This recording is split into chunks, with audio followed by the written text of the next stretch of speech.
Isang mapagpalang gabi po sa ating lahat. Nais ko pong aniyahan ng lahat na samahan po ako sa isang maikling panalangin. Ating po ipikit ang ating mga mata. Yes, Lord. Hallelujah, hallelujah, hallelujah, hallelujah. Hallelujah, hallelujah. Ama, Ama, Ama, Ama.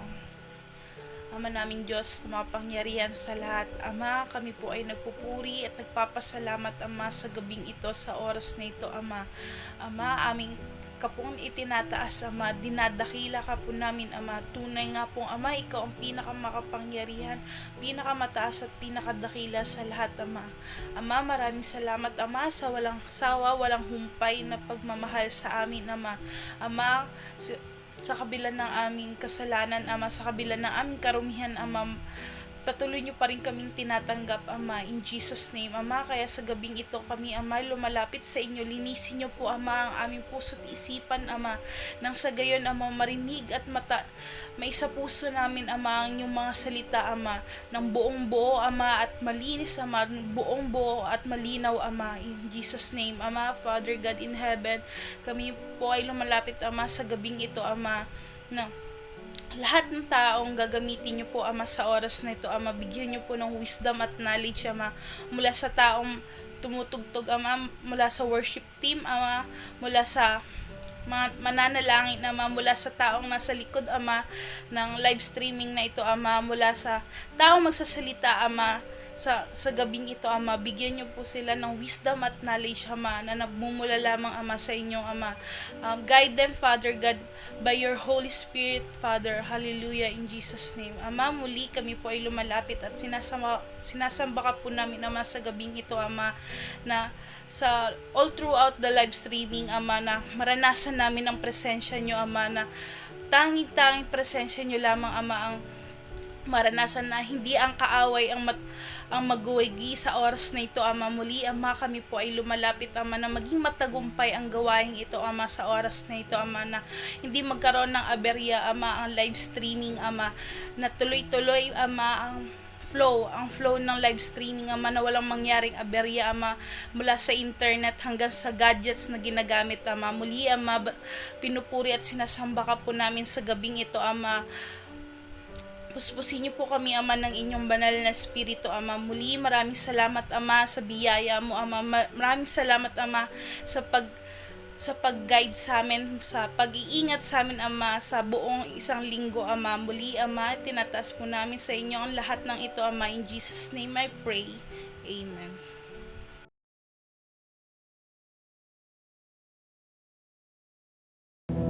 Hallelujah, mga kapatid. Manatili po tayo sa presensya ng Panginoon at welcome po natin ang banal na Espiritu. Sabi po natin ang ating mga pusong isipan to worship our God. Hallelujah. Hallelujah.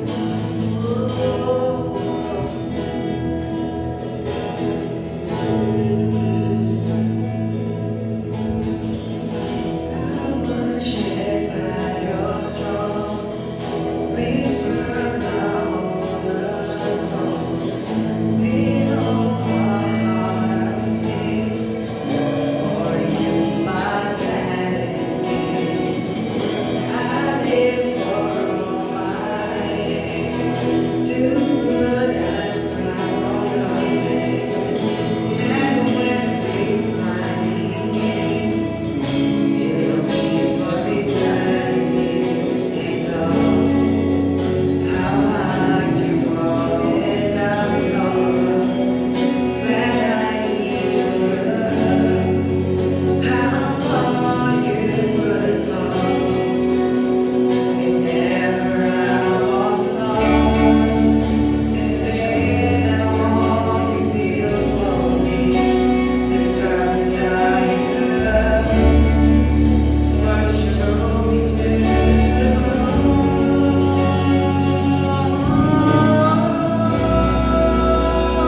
Tayo pong lahat ay patuloy na magpuri at magpasalamat sa diwa ng pananalangin.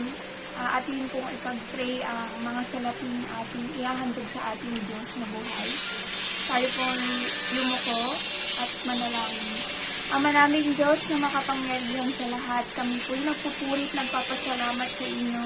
Salamat, Panginoon, sa kalakasan, sa kalusugan, sa provision, Lord, na patuloy mong pinagkaloob sa bawat isa.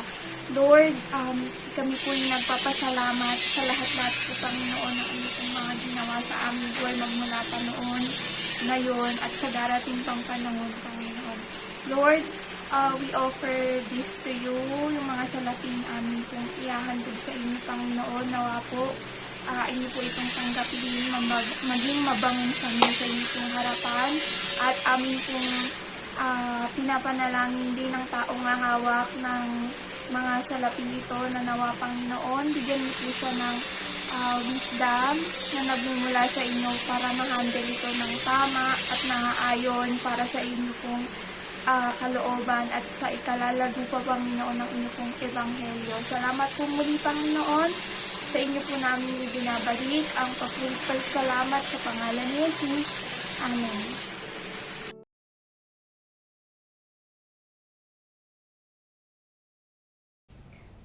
Okay po, isang mapagpalang gabi po sa bawat isa. Bago po tayo makapakinig ng salita ng Panginoon, tayo po muna ay manalangin.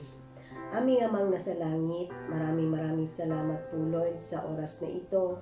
At kami po ay binigyan mo po ng kalakasan at kalusugan. Salamat sa Panginoon sa mga pagpapalat biyaya na patuloy niyo pong pinaparana sa bawat isa.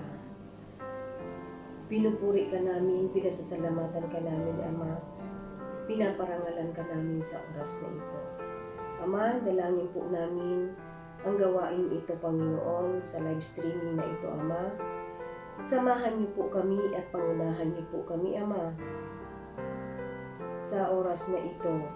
At dalangin po namin, Panginoon, na kayo po ang maitaas namin, kayo po ang mapapurihan namin.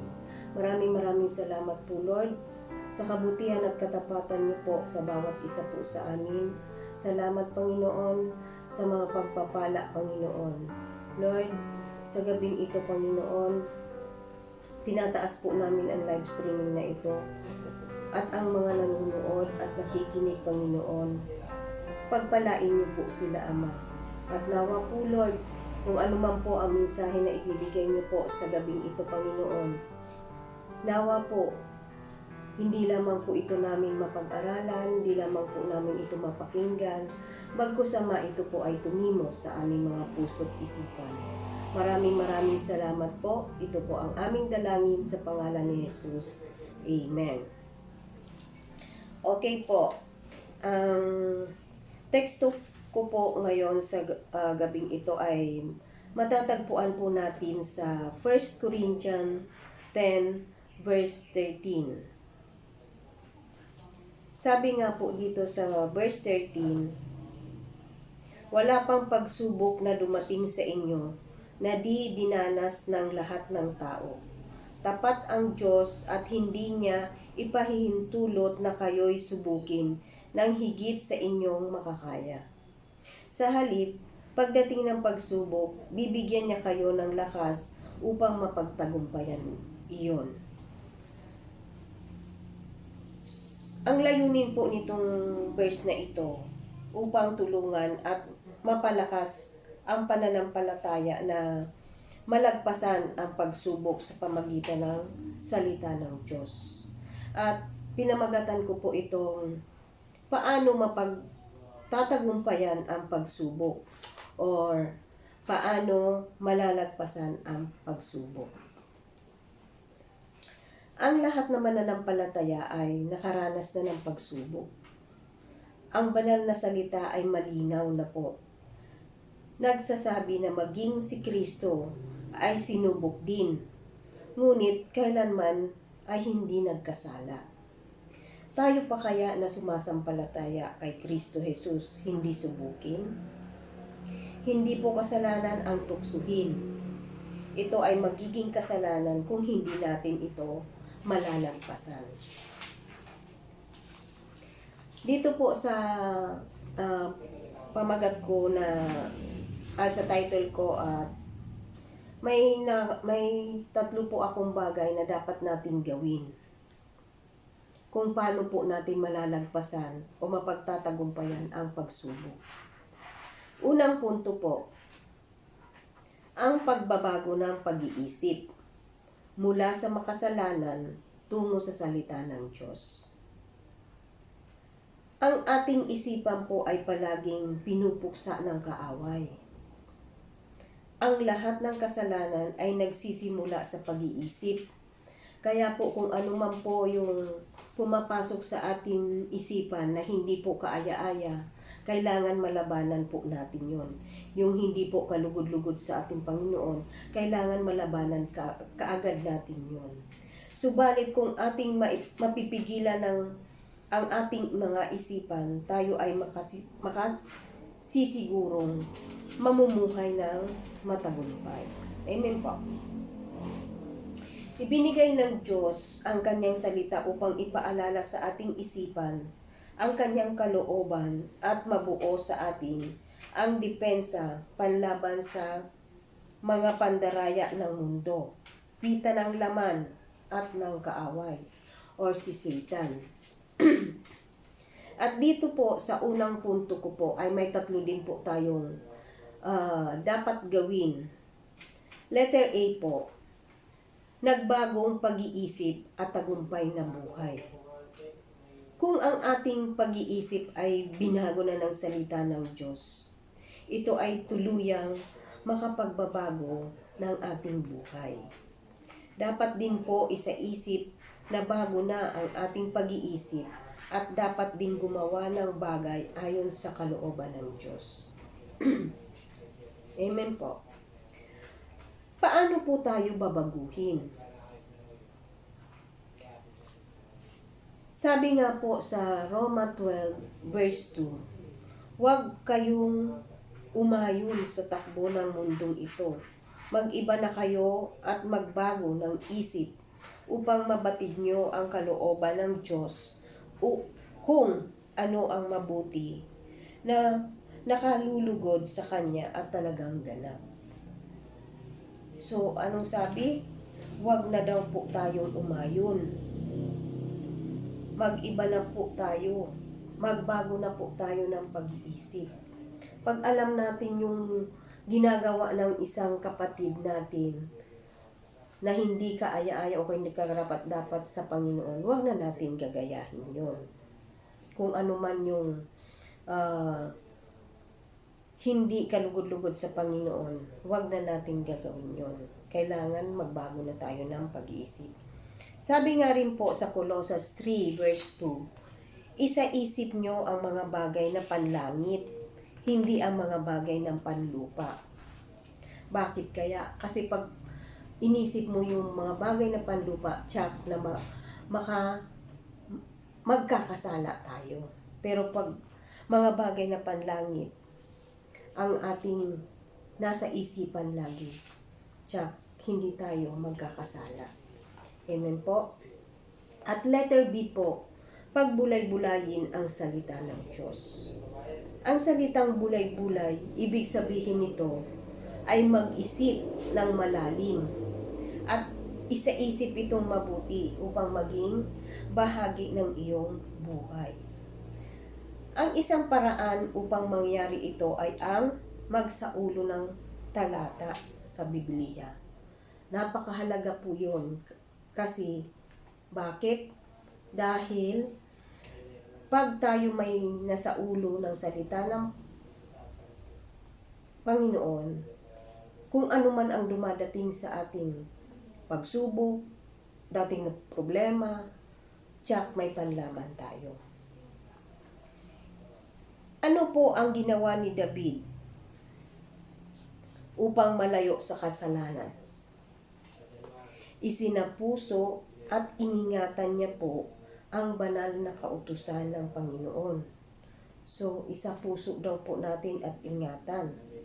Sabi nga po sa awit 111 verse 11 ay 119 verse 11, ang banal kong kautusay sa puso ko iingatan, upang hindi nagkasala laban sa iyo kailanman. Wag, yun po, ingatan daw po natin ang kautusan ng Panginoon. At letter C po, ang mamatay na sa lumang sarili. Ang isa sa mga taktika ng kaaway ay gawin o ipaisip sa ating hindi na pa tayo nagbabago.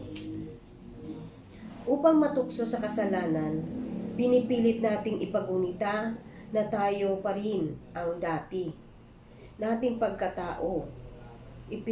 Ipinakong kasama niya upang mamatay ang makasalanang katawan at nang hindi na tayo maalipin pa ng kasalanan. Ano po ang resulta nito? Ang sabi nga po, upang hindi na tayo maalipin pa ng kasalanan, ay upang maging ganap na tayo sa paningin ng Diyos. Dapat po bang ang kasalanan pa rin ang umalipin sa atin? Siyempre, hindi na po. Kasi nakakilala na po tayo sa ating Panginoon. Sabi nga po sa Roma 6 verse 14, sapagkat hindi dapat maghari sa inyo ang kasalanan, yamang kayo'y wala na sa ilalim ng kautusan, kundi nasa ilalim na ng kagandahang loob ng Diyos. So, hindi na dapat paalipin sa kasalanan. Sabi nga rin po sa Roma 6 verse 18, pinapalaya na kayo sa kasalanan at ngayon mga alipin na ng katuwiran. Paano po dapat mamuhay ang isang Kristiyano? Siyempre po, dapat makita sa atin si Kristo sa ating buhay. Sabi nga rin po sa Roma 6 verse 11, kaya dapat nyong ibilang ang inyong sarili na patay na sa kasalanan. Datapwat buhay naman para sa Diyos, para sa inyong pakikipag-isa kay Kristo Jesus.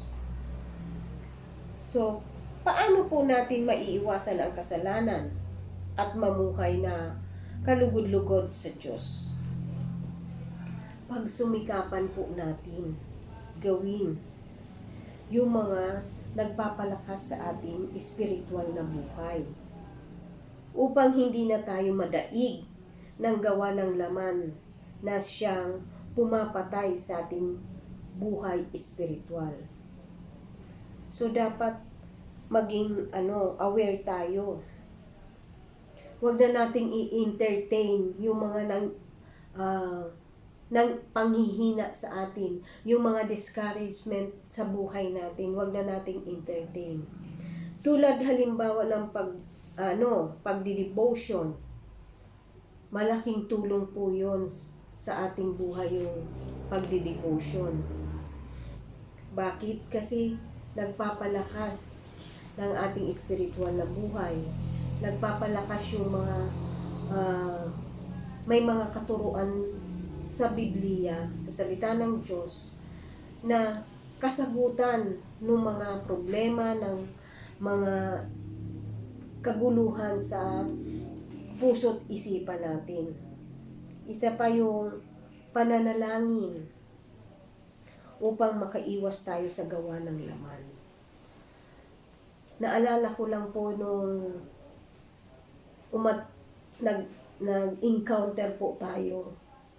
Ang daming pinapagawa sa atin doon. Unang-una yung devotion at pananalangin. Kaya nga po, noon ang daming mainit sa pananampalataya. Pero sa ngayon, siguro naman po naobserbahan nyo, maraming nanlamig. Bakit? Kasi nakapokus po tayo dun sa problema, dun sa mga pagsubok sa ating buhay.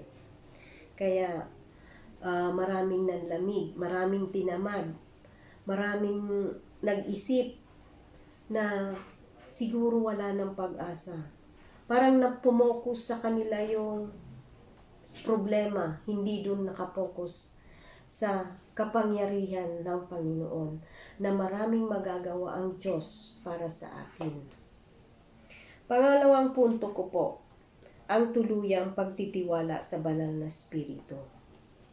Sabi nga po sa Roma 6 verse 14, sapagkat hindi na dapat maghari na sa inyo ang kasalanan, yamang kayo'y wala na sa ilalim ng kautusan, kundi nasa ilalim na ng kagandahang loob ng Diyos. Halos lahat ng Kristiyano ay lumalakad sa maling pananaw pagkatapos tanggapin si Kristo at mamuhay ng may pananampalataya. Kailangang pinipilit mamuhay ng banal na sariling kaparaanan. Ito ay hindi magaganap. Bagkus, dapat po ay magtiwala tayo sa kapangyarihan ng banal na Espiritu at ating mararamdaman ang kalinisan sa ating puso. Tinatanggap natin si Kristong may pananampalataya, ngayon nga'y lumakad tayo sa may pananampalataya po. Bakit po tinawag ni Pablo na banal ang mga taga-Galatia? Sabi nga po sa Galatia 3, verse 1 to 3. Verse 1, nahihibang na ba kayong mga taga-Galatia? Sino ang nakagayuma sa inyo? Maliwanag na ipinahayag sa inyo ang pagkamatay ni Kristo Jesus sa krus. Verse 2, ito lamang ang ibig kong malaman sa inyo. Tinanggap ba nyo ang Espiritu dahil sa pagsunod sa kautusan o dahil sa inyong pakikinig at paniniwala sa mabuting balita tungkol kay Kristo? Verse 3, na napakahangal nyo, nagsimula kayo sa Espiritu at ngayon magwawakas sa laman? Kasi po sila ay nagsimula na sa Espiritu, tapos ngayon nanunumbalik sila sa dati nilang makamundong gawain. Paano po natin mapapatay ang kasalanan at hindi kalugod-lugod sa ating buhay?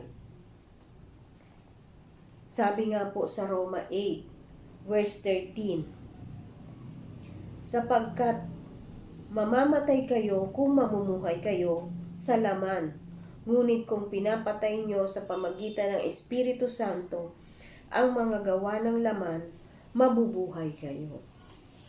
Kaya po, kailangan mamuhay na tayo sa kabutihan at kadakilaan ng Diyos. At iwasan na natin ang masamang gawa. Kailangan natin ang focus sa ating mga espiritual na buhay. Pag nararamdaman na po natin yung panlalamig, ano po ang dapat nating gawin para makapag-focus tayo sa ating espiritual na buhay? Kailangan labanan natin yun. Ano ang dapat nating gawin? Mag-worship po tayo, magmanalangin po tayo, magbasa po tayo ng mga salita ng Diyos sa Bible. Yun po ang magpapalakas sa atin. Huwag natin entertainin yung nakakapanghina sa ating spiritual na buhay. At huwag po tayong titingin sa mga nakikita natin na makapagbibigay sa atin ng kahinaan. Bagkus tumingin tayo sa ating Panginoon. Paano po itinuturo ng Panginoong Hesus kay Pedro ang dapat gawin upang hindi matukso?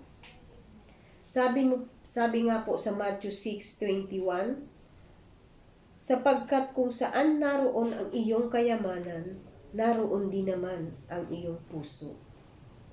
Ibig sabihin po na tayo ay hindi nagtitiwala sa sariling lakas, kundi ang banal na Espiritu na ang siyang naghahari sa ating buhay. Dapat po tayong magtiwala sa kanyang kakayahan at pagkilos sa ating puso't isipan, sa ating buhay. Dapat din po nating maalala na wala tayong magagawa upang paglabanan ang mga pagsubok sa ating buhay sa pamagitan ng ating sarili.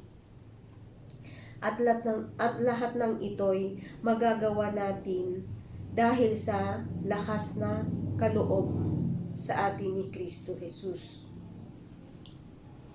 Sabi nga rin po sa Filipos 4 verse 13, ang lahat ng ito'y magagawa ko dahil sa lakas na kaloob sa akin ni Kristo.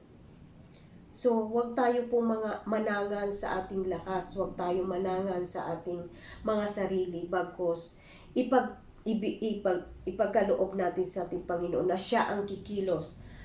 Hilingin natin na ang banal na Espiritu ang kumilos sa ating buhay. Kasi hindi po natin talaga kaya kung wala ang Panginoon sa ating buhay, kung wala ang banal na Espiritu sa ating puso't isipan.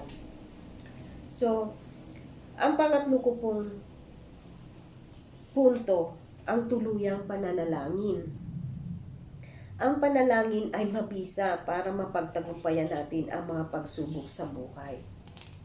Binibigyan din po tayo ng lakas ng Panginoon para matagumpayan ang pagsubok sa atin. Nakapagpapatatag din po ng relationship natin sa ating Panginoon. Makakaiwas po tayo sa tukso ng laman. Tinutulungan din po tayo na makasunod sa kanyang kalooban. Kaya napaka ganda po, malaki pong maitutulong sa atin ang panalangin. Kaya po, mga kapatid, ini-invite po namin din po kayo. May morning prayer po kami ng Saturday 5 a.m. at Sunday 7 a.m. Sali po kayo upang mapalakas ang ating mga espiritual na buhay. Bilang pangwakas ko po, ibigay ang sariling may pagpapakumbaba sa Diyos. Magtiwala palagi sa kakayahan ni Kristo sa iyong buhay at hindi sa sarili mong lakas. Pangalawa, baguhin ang iyong pag-iisip sa pamagitan ng salita ng Diyos. Panindigan ang pananampalataya natin sa ating Panginoon. At lagi po nating tandaan na tayo ay anak ng Diyos. Mamuhay tayo sa ganitong paraan. Malalagpasan ang mga pagsubok sa pamagitan ng kapangyarihan at lakas ng banal na Espiritu. Ibinigay na sa atin ng Diyos ang lahat. Sabi nga po sa 2 Peter 1 verse 3, tinanggap na natin sa pamagitan ng kanyang kapangyarihan ang lahat ng bagay na magtuturo sa atin upang mamuhay ng tapat sa Diyos. Ito'y dahil sa ating pagkakilala kay Jesus na siya rin tumawag sa atin upang bahaginan kayo ng karangalan at kapangyarihan niya. Bago po tayo manalangin, may iiwan lang po akong talata sa Biblia. Sabi nga po dito sa Santiago, chapter 1, verse 2 to 4. Verse 2, mga kapatid, magalak kayo kapag kayo'y dumaranas ng iba't ibang pagsubok. Verse 3, sapagkat alam nyo na lalong magiging matatag ang iyong pananampalataya matapos nyong matagumpayan ang mga pagsubok na iyon. At dapat kayong magpakatatag hanggang wakas upang kayo'y maging ganap at walang pagkukulang. So, sa lahat nating problema, sa lahat ng pagsubok, maging matatag lang po tayo at humingi tayo ng tulong sa ating Panginoon kasi hindi po natin kayang i-resolve, hindi kayang magawa ng solusyon anumang mga problema, ang mga pagsubok sa ating buhay, kundi ang Panginoon lamang ang makakatulong sa atin.